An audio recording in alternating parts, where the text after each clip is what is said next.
In 1911, the explorer Percy Fawcett, with several expeditions to the Amazon under his belt, mounted a research mission in search of a lost city, the existence of which he was convinced. To lend credibility to his request for funding, he presents a shard of terracotta pottery found in the jungle to a group of learned members of the prestigious Royal Geographic Society. But they laughed in his face. It seemed totally impossible to these eminent members that Amazonian savages would be capable of making a terracotta bowl. And he was refused funding for his expedition.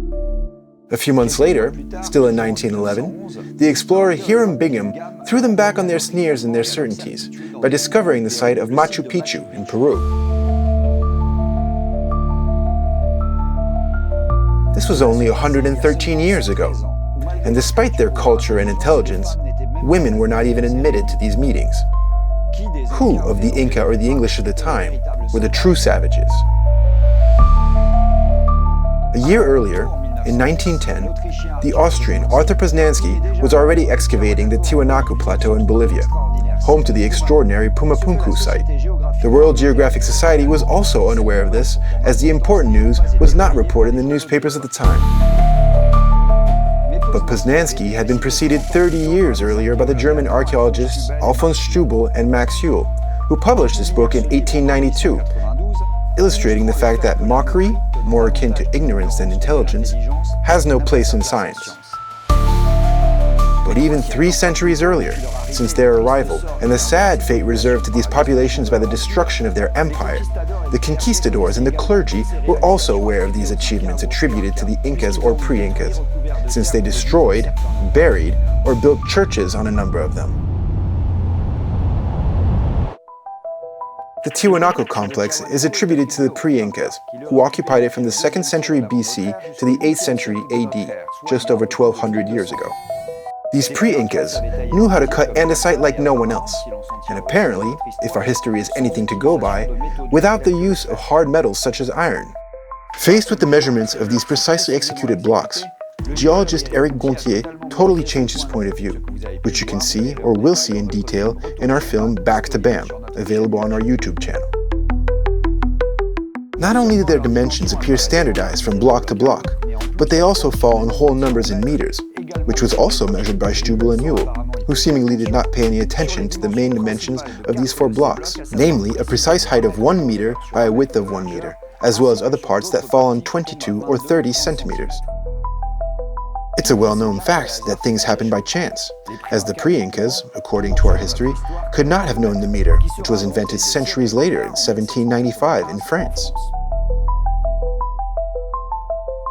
To add to the incongruity, these pre-Incas were also capable of transporting sandstone slabs weighing close to 200 tons at altitudes over 4,000 meters across the rugged Andes without anyone really knowing how, because in addition to iron, they weren't supposed to know the wheel either. But where did these blocks of andesite and sandstone come from? We can't be sure. We're hesitating between several quarries, the closest of which is only a few kilometers away. But how do we explain the transport of slabs weighing almost 200 tons to the site? To tell the truth, we don't know any more than that. We have no theories or hypotheses, apart from a few drawings.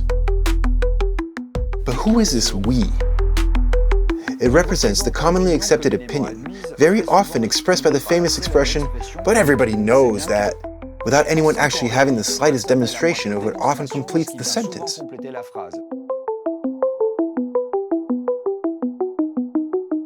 Science is not based on opinions or popular beliefs, but on facts and demonstrations. Faced with all this, the question we ask is, how can 200-ton slabs be transported over several kilometers with significant differences in altitude, and all this without using the wheel? To give you an idea, 200 tons is roughly the weight of 200 Clios stacked on top of each other. And no one, since the discovery of this site over 120 years ago, has ever reproduced such a feat with rudimentary means. And then there's another question. Should we take things for granted that have never been proven?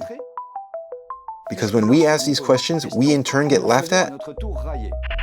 The answer is yes, because history tells us so, and to doubt it is to risk mockery, insults, or the infamous media excommunication. It's not just a theory for fun and games, it has consequences.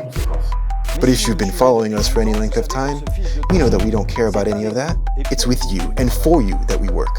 We're not here to sell you a dream or provide you with a turnkey truth, but to seek it out, step by step, carefully and rationally. The arrival of a stonemason in Barabar, for example, solved the question that had been hanging over the Loma Rishi port for over a century in a matter of minutes. You take any stonemason who comes here to look at the surface, he tells you. There's a concern about the workmanship. Between this part here and the rest, it's quite obvious. The fact that we haven't done this before is a perfect illustration of our position in this research. It's what prompted us to return to Peru to shoot a new series in the company of 3 experienced stonemasons, one of whom specializes in the use of cutting-edge technology. Looking for answers? You'll have even more questions.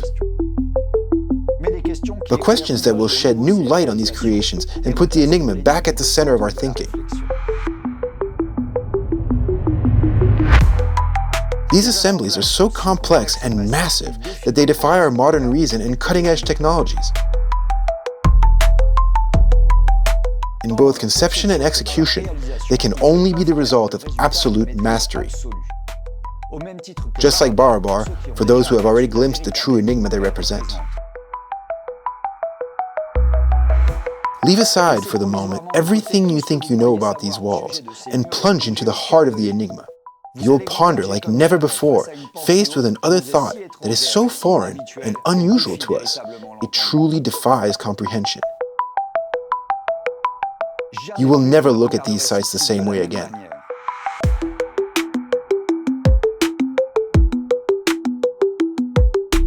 That's why we need your help, because it's only with your support that we'll be able to bring this series to the height of its ambition.